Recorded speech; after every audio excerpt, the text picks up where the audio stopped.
Bismillahirrahmanirrahim. Assalamualaikum warahmatullahi wabarakatuh. Hari ini kita membahas tentang hadis ya, tentang hadisnya baginda Rasulullah sallallahu alaihi wasallam ya.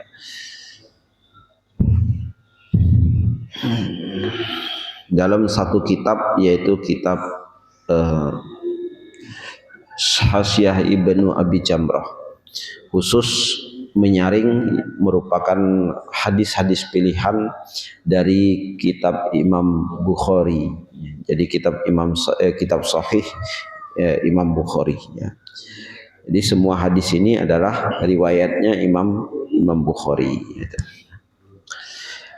Bismillahirrahmanirrahim. Bismillahirrahmanirrahim. Anil Barra bin Azib radhiyallahu anhu, dari Barra, sahabat Barra bin Azib, semoga Allah meridhoinya. Qala, berkata sahabat Barra, Ra'aitun Nabi sallallahu alaihi wasallam, saya melihat baginda Rasulullah sallallahu alaihi wasallam. Saya melihat baginda Rasulullah sallallahu alaihi wasallam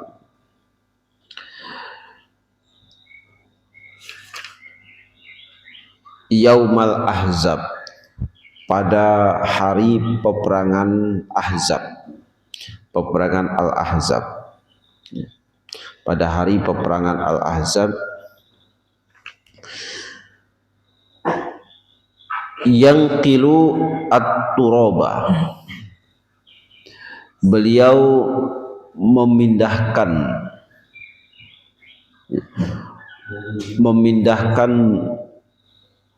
turab itu bisa debu, bisa tanah ya, intinya. Beliau memindahkan debu atau tanah yang dari lokasi peperangan. Wa qad wara'at turabu bayadha batnihi, dan sungguh tanah atau debu tersebut menutupi putihnya perut atau putihnya kulit perut beliau ya, kulit perut beliau. Wa huwa yaqulu, sedangkan baginda Rasulullah sallallahu alaihi wasallam yaqulu, di sini bersair ya, berdoa, boleh berdoa, tapi doanya dengan sebuah syair.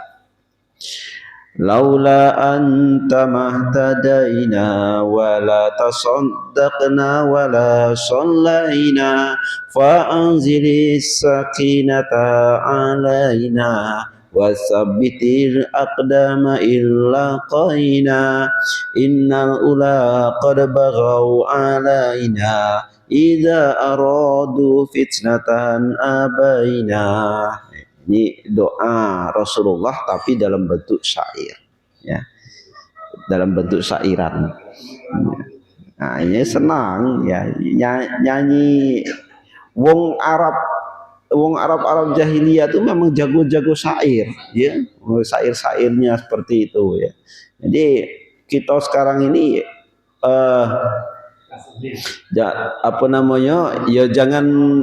jangan juga terlalu kaku dengan lagu-lagu tuh. Wah, lagu haram, dikit haram, apalagi sampai kasidah sholawat pun ngomong haram, bid'ah, ada enggak baca hidup kita Pak ya.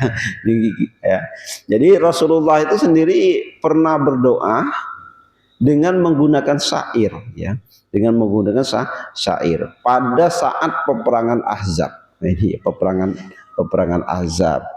Di sini peperangan Ahzab itu adalah sebut perang Khandaq ya. Perang Khandaq. Di satu sisi disebut dengan peperangan perang Al-Ahzab, di satu sisi disebut dengan disebut dengan perang Khandaq. Kenapa disebut dengan perang Ahzab? Perang Ahzab itu artinya pasukan sekutu. Pasukan sekutu itu seluruh kaum kafir Quraisy Mekah yang dipimpin oleh Abu Sufyan pada waktu itu, dan seluruh kabilah-kabilah yang memiliki perjanjian keamanan dengan Quraisy Mekah ini bersatu mengirimkan pasukannya untuk menghancurkan Madinah. Maka cara bahasa sekarang itu disebut pasukan multinasional ini, ya, nyerang Madinah. Nah, ketika makanya disebut dengan Al-Ahzab itu sekutu, pasukan sekutu. Jadi beberapa kabilah, beberapa pasukan dari berbagai kabilah itu bertujuan yang sama, yaitu menghancurkan Madinah Al-Munawwarah, yaitu menghancurkan umat Islam.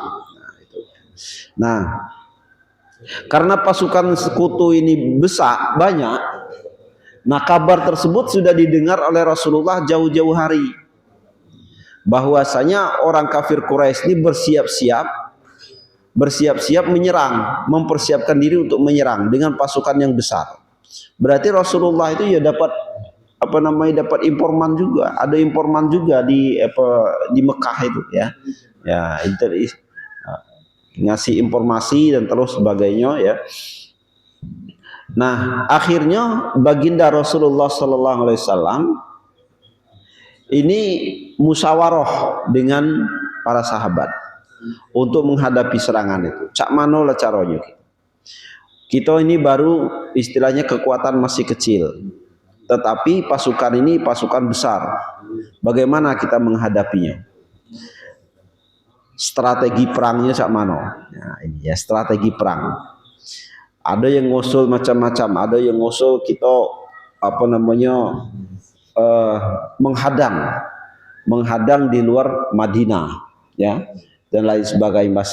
Dari berbagai usulan itu, satu usulan yang diterima oleh Rasulullah dari sahabat yang bernama Salman Al-Farisi.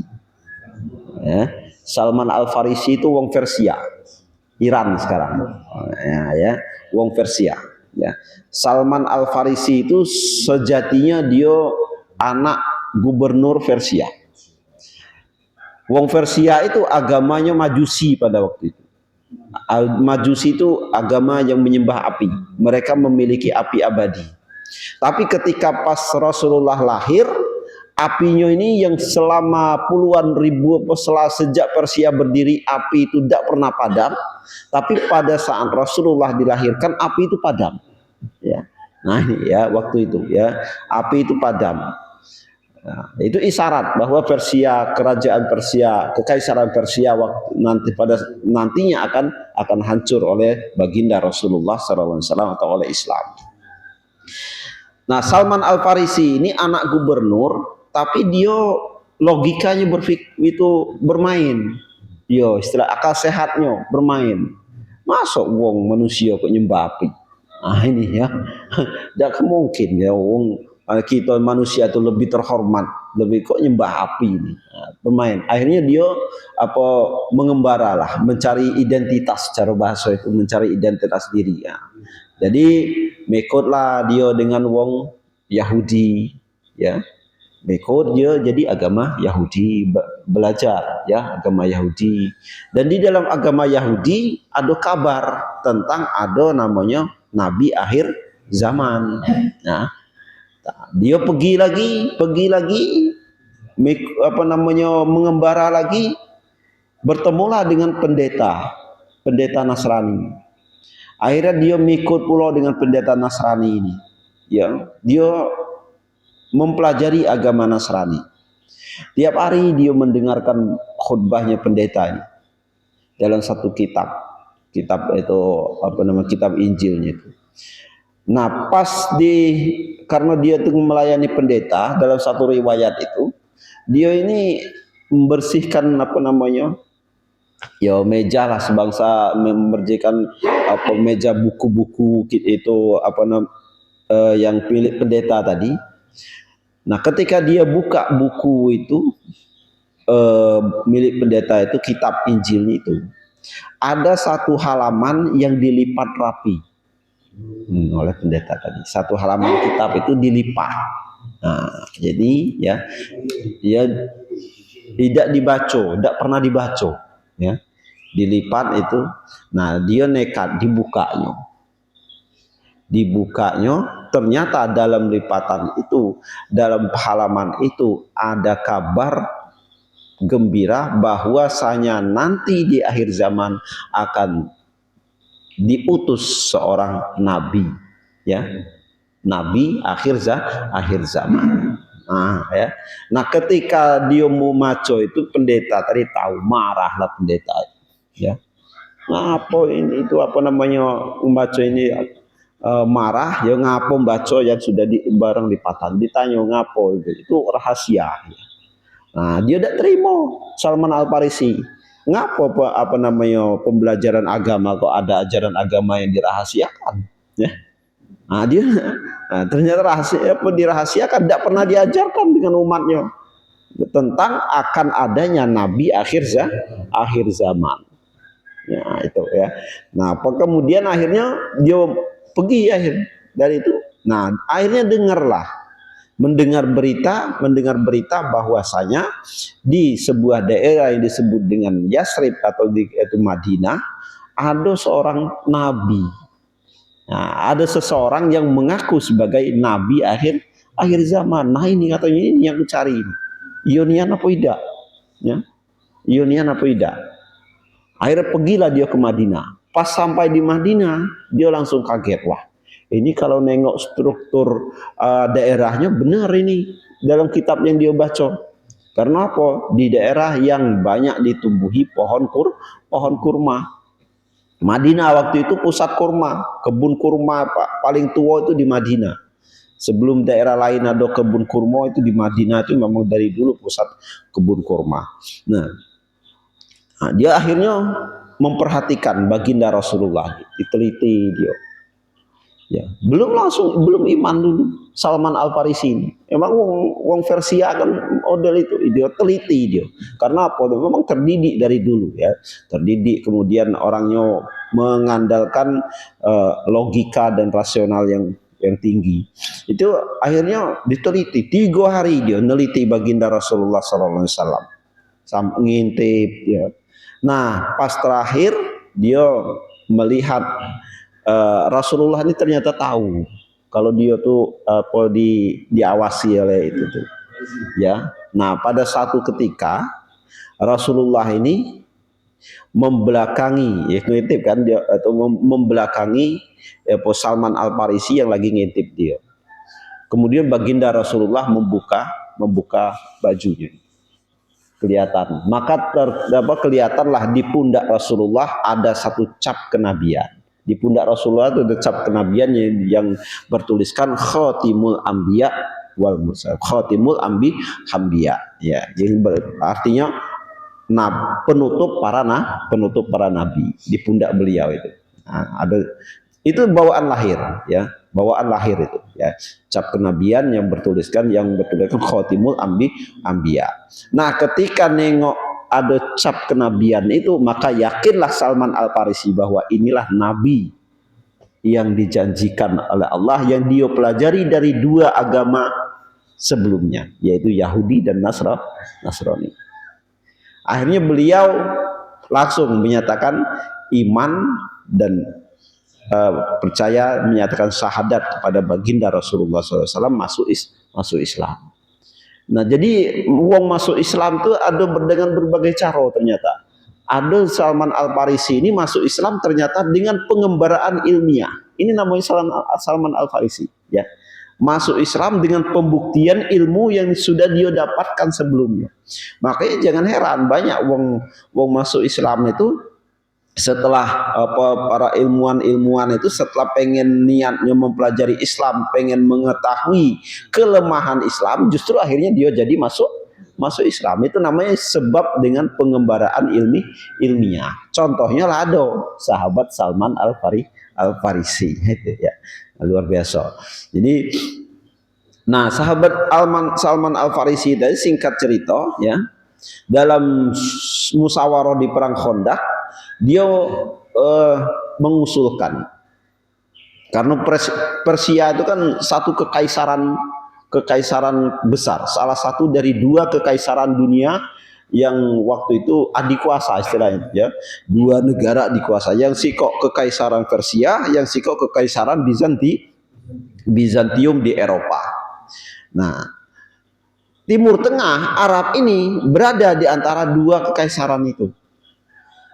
Tapi wong Arab ini tidak pernah ditundukkan, tidak pernah tunduk dalam satu kekaisaran itu, tidak pernah terjajah oleh kekaisaran. Tapi wong Arab tidak pernah memiliki kerajaan sendiri, negara dewe, hidup dewek-deweknya istilahnya, ya dari dulu hidup dewek-dewek, tidak terikat pada satu kerajaan atau satu negara besar. Nah, wong karena mereka itu hidupnya sederhana, disebut dengan badui oleh wong itu kan badui. Badui itu istilah orang gurun, wong gurun ya. Akhirnya mereka kehidupan wong Arab itu istilahnya ya sederhana, beda pulau banyak ilmu-ilmu modern dak kate. Nah, dalam strategi musyawarah strategi perang itu Salman Al-Farisi membawa satu ilmu baru dalam dunia peperangan. Beliau mengusulkan, katanya kalau kita pengen kalau kita pengen menghadapi pasukan sekutu yang begitu besar, caranya ada. Kalau kita bentrok fisik mungkin kita kalah. Ya. Kalau cara hitungan manusia kalah. Kita buat satu penghalang yang mereka tidak bisa masuk ke Madinah. Ya. Mereka tidak bisa masuk ke Madinah dan kita tidak perlu peperangan fisik. Apa penghalangnya? Kita buat parit. Nah, makanya disebut dengan perang Khandaq itu perang parit. Dan sistem perang, strategi perang parit ini belum pernah ada di tanah Arab waktu itu. Ya.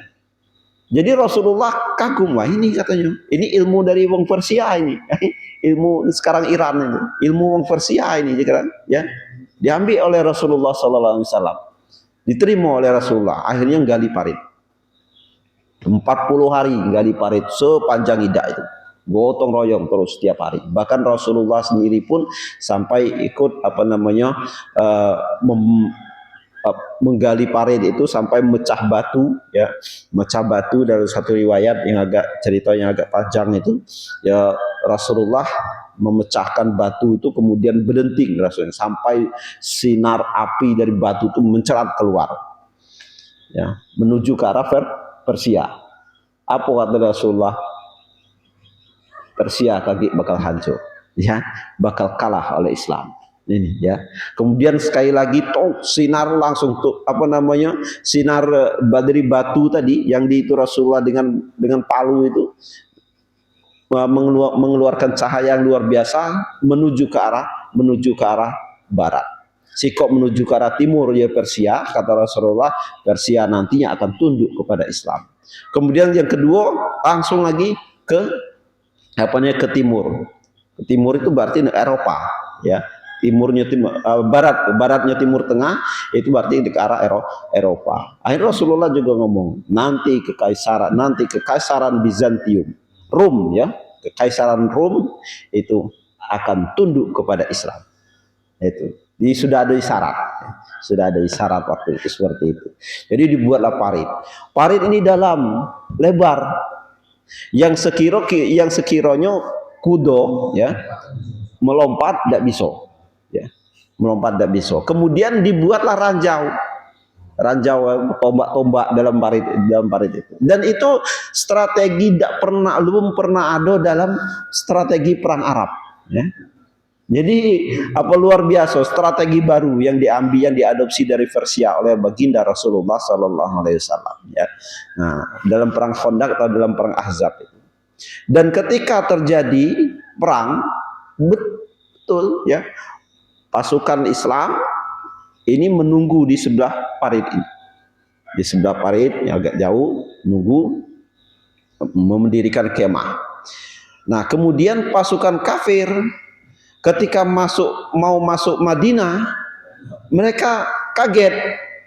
Nah, ya, ngapa ada parit besar ini? Nah, ini ya. Ngapa ada parit besar? Ya.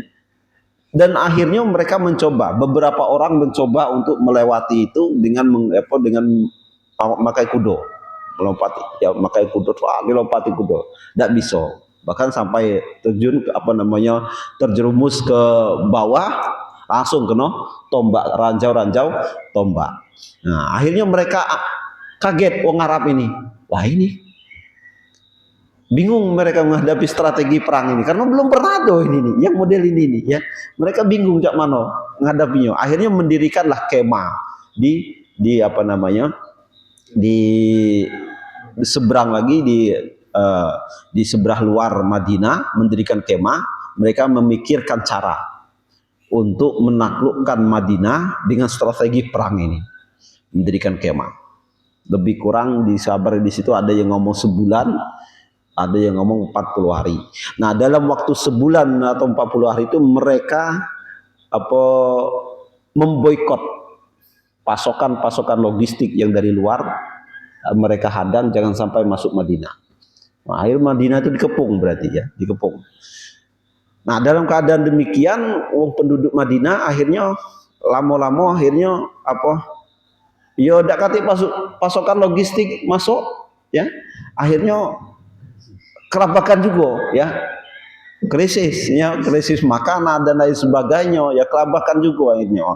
Baik, waktu itulah kemudian baginda Rasulullah SAW ini melantunkan doa ini ya, melantunkan doa ini, dan berkat doa Rasulullah SAW ini kemudian Allah menurunkan angin puting beliung. Wah itu ya, angin puting beliung, angin puting beliung itu akhirnya meluluh lantakkan kemahnya wong pasukan kafir Quraisy tadi. Jadi hancur galo, kemah-kemahnya hancur, apa bahan makanan mereka berserakan, tidak keruan lagi, tidak pacak ngapo-ngapoin lagi. Akhirnya wong kafir Quraisy memutuskan untuk balik lagi ke Mekah ya, dengan sebuah kegagalan. Jadi dalam perang Khandaq itu tidak kate bentrok fisik, tidak kate ya, cuman perang strategi ya. Mereka mengepung Madinah sebab tidak bisa masuk karena adanya parit. Akhirnya Madinah dikepung, logistiknya dihadang dan sebagainya. Akhirnya itu datang pertolongan Allah Subhanahu wa taala berkat doa yang dilantunkan oleh baginda Rasulullah. Dan doanya ini juga bukan sebuah doa yang biasa diucapkan. Doanya Rasulullah ini dalam sebuah syair ya. Dalam sebuah syair. Laula anta mahtadaina wala tasaddaqna wala sallaina fa anzilis sakinata alaina wa sabbitil aqdama illa qaina innal ula qad baghaw alaina idza aradu fitnatan abaina. Dan ini doa ini sering dibacakan oleh kalangan-kalangan santri-santri di pesantren-pesantren ketika misalnya ada musim wabah paceklik. Ini termasuk jadi doa tolak bala ya akhirnya ya. Nah, tolak bala, untuk menolak musibah dan lain sebagainya ya. Laula anta mahtadaina, ya Allah, jikalau tidak karena petunjukmu,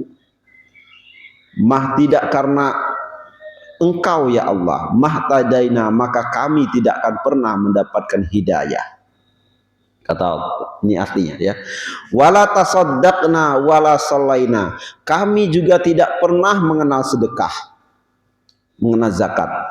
Wala sallaina, kami juga tidak pernah mengenal sholat. Kalau tidak karena petunjukmu, hidayahmu ya Allah. Kami tidak zakat, kami tidak kenal sholat ya.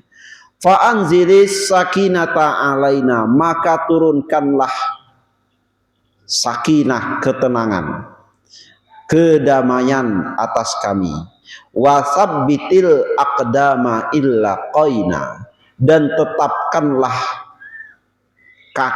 teguhkanlah kaki-kaki kami ketika kami bertemu kepadamu, ketika kami berperang atas namamu, ya. Lakoina itu berperang. Teguhkanlah hati-hati kami, teguhkanlah kaki-kaki kami ketika kami berperang atas namamu. Innal ula qad baghau alaina, sesungguhnya orang kafir. Ula itu julukan orang kafir, ya. Innal ula qad baghau alaina, sesungguhnya orang kafir sungguh hendak berbuat jahat kepada kami. Idza aradu fitnatan abaina, jika mereka menginginkan fitnah kepada kami, abaina, kami tidak akan pernah memperdulikannya. Ya, itu cukup cak ini baik, apa namanya, doa ya Rasulullah SAW. Nah, selesai doa ini, turunlah angin puting beliung tadi. Puting beliung, air meluluh lantakkan kemahnya wong kafir, pasukan Ahzab, ya pasukan Al-Ahzab, ya pasukan sekutu yang dipimpin oleh Abu Sufyan, itu ya. Ini doa syair ini seperti ini menjadi sebuah doa yang sering diucapkan, yang dilantunkan di kalangan-kalangan pesantren, ya. Jadi makanya apa zaman sekarang ini ketika kita banyak bertemu dengan syair-syair lagu, ya jangan pula terlalu alergi, karena apa? Rasulullah pun pernah melakukan itu, pernah melakukan mengucapkan syair-syair untuk berdoa. Tapi itu tadi syairnya Rasulullah ini syair untuk kemaslahatan umat, untuk kebaikan. Aman kira-kira syairnya dak kati isinya dia memang perlu dia salah, ya. Ngapa pula kalau lagu-lagu dak kati maknanya, ya dan apa namanya, ya lebih baik ya dosa kita gandrungi, misalnya kan model itu cara itu, kalau kita nak meneladani kehidupan Rasulullahnya, ya. Karena wong Arab itu ya juga dari dulu ya tidak alergi dengan lagu. Rasulullah pun juga tidak alergi dengan lagu. Ketika beliau dalam posisi beliau pada waktu itu, ya lagu itu baru ketemu syair, ya. Yang baru dalam bentuk syair itu. Belum ada lagu rock, lagu dangdut ini, lagu pop ini. Belum ada. Itu kan dalam perkembangan dunia baik kan. Tapi intinya sama juga, syair juga, ya. Nah, cuman dalam perkembangannya berkembang, ya. Ya, seperti apa namanya, ketika baginda Rasulullah sampai ketika hijrah sampai di Madinah, ya disambut dengan syair-syair, ya, dengan syair-syair, dengan rabanah, dengan hadro, ya. Tola'al badru alaina min saniyatil wada wajaba syukru alaina wada'a lillahi da'. Itu sampai sekarang syair ini sering ya kita bacakan, karena apa? Itu doa menyambut kedatangan baginda Rasulullah Sallallahu Alaihi Wasallam, ya. Nah, itu ya. Jadi bahkan lagu Tolak Al-Badru ini sampai sekarang sering dibawakan wong hadro itu, pas misalnya pejabat datang, ya. Pejabat datang, langsung gitu. Tolak al-badru alaina. Bahkan bukan pejabat baik. Sekarang waktu ada adat tuh, waktu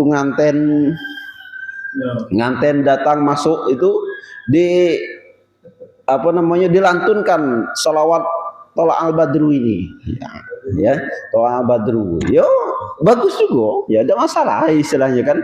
Nah, untuk mengambil keberkahannya, ketimbang dilantunkan lagu-lagu yang tidak kati maknanya, ya lantunkan ini Tolak al-Badru alaina. Nah, itu seperti itu, ya. Sekarang lah banyak lagu lain-lain lagi. Nah, jadi masalah lagu, masalah syair itu, ya, makanya kemudian sebagian ulama itu mengatakan ya tergantung maknanya. Kalau makna syair, makna lagu itu mengajak kepada kebaikan, maka sah-sah baik, boleh-boleh saja.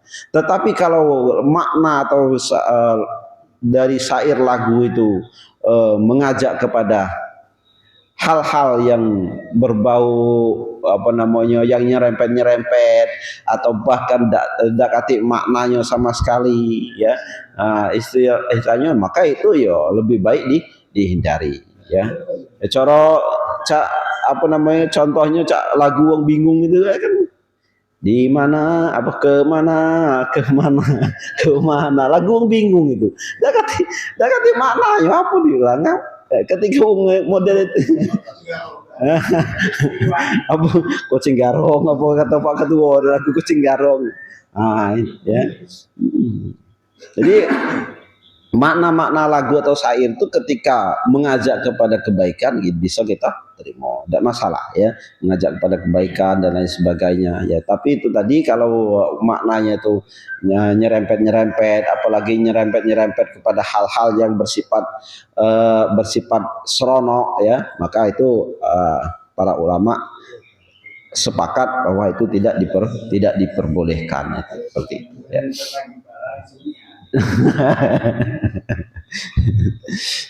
Ya, hadirin yang dimuliakan Allah Subhanahu wa taala, inilah satu cerita ya tentang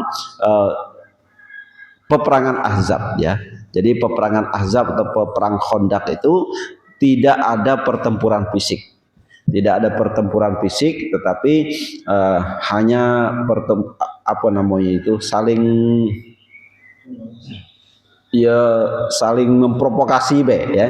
Nah, saling memprovokasi antara dua belah pihak dengan strateginya masing-masing. Dan dalam perang Al-Ahzab ini, ya, umat Islam keluar sebagai pemenangnya, karena wong kafir itu akhirnya rusak dewe dengan pertolongan dari Allah Subhanahu wa taala, ya, dengan pertolongan dari Allah Subhanahu wa taala.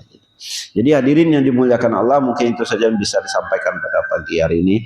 Semoga kita semua senantiasa selalu berada dalam lindungan Allah Subhanahu wa taala. Amin ya rabbal alamin. Lebih dan kurang mohon dimaafkan, pada Allah mohon diampunkan. Wallahu muwaffiq. Wallahu muwaffiq ila aqwamit thoriq. Wassalamualaikum warahmatullahi wabarakatuh. Waalaikumsalam.